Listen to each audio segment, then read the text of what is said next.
कुरिन्थियों अध्याय 6 उसका 18वां वचन। व्याभिचार से बचे रहो। जितने और पाप मनुष्य करता है वे देह के बाहर हैं, परंतु व्याभिचार करने वाला अपनी ही देह के विरुद्ध पाप करता है। इब्रानियों अध्याय 13 उसका 4वां वचन।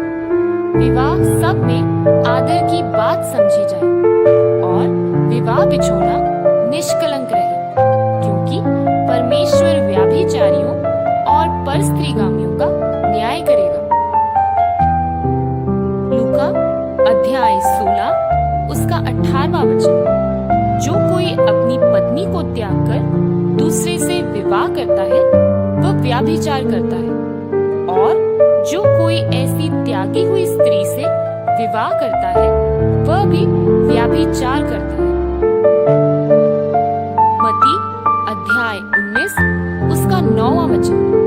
और मैं तुमसे कहता हूँ कि जो कोई व्याभिचार को छोड़ और किसी कारण से अपनी पत्नी को त्याग कर दूसरी से विवाह करे वह व्याभिचार करता है, और जो उस छोड़ी हुए से विवाह करे वह भी व्याभिचार करता है।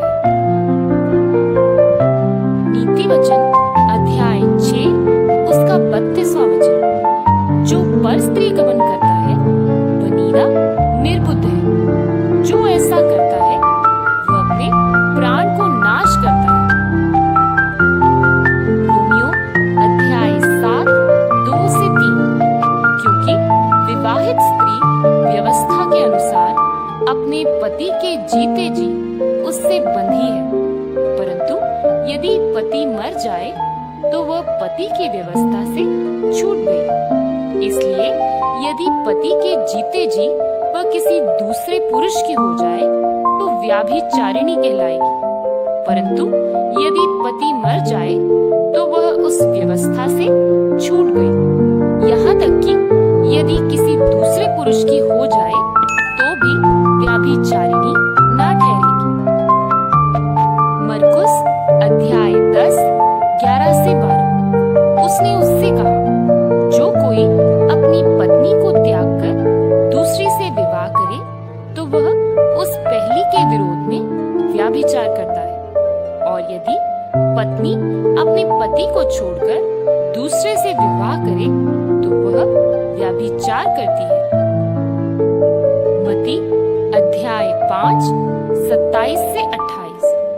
तुम सुन चुके हो कि कहा गया था व्याभिचार ना करना, परंतु मैं तुमसे ये कहता हूँ कि जो कोई किसी स्त्री पर कुदृष्टि डाले वह अपने मन में उससे व्याभिचार कर चुका। मत्ती अध्याय 5 31 से 32।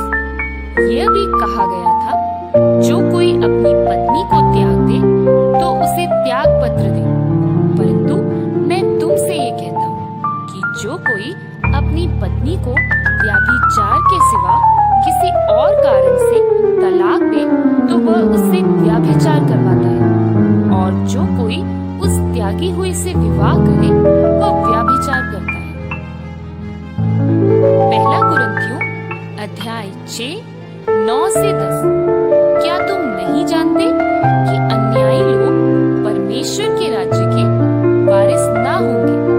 धोखा न खाओ, न वेश्यागामी, न मूर्ति पूजक, न परस्त्रीगामी, न लुच्चे, न पुरुषगामी, न चोर, न लोभी, न पियक्कड़, न गाली देने वाले, न अंधेर करने वाले परमेश्वर के राज्य के वारिस होंगे। पहला थिस्सलुनीकियों अध्याय 4 3 से 5। क्योंकि परमेश्वर की इच्छा यह है कि तुम पवित्र बनो, अर्थात व्याभिचार से बचे रहो, और तुम में से हर एक पवित्रता और आदर के साथ अपने पात्र को प्राप्त करना जाने, और ये काम अभिलाषा से नहीं और न अन्य जातियों के समान जो परमेश्वर को नहीं जानते। मत्ती अध्याय 15 18 से 20। पर जो कुछ मुंह से निकलता है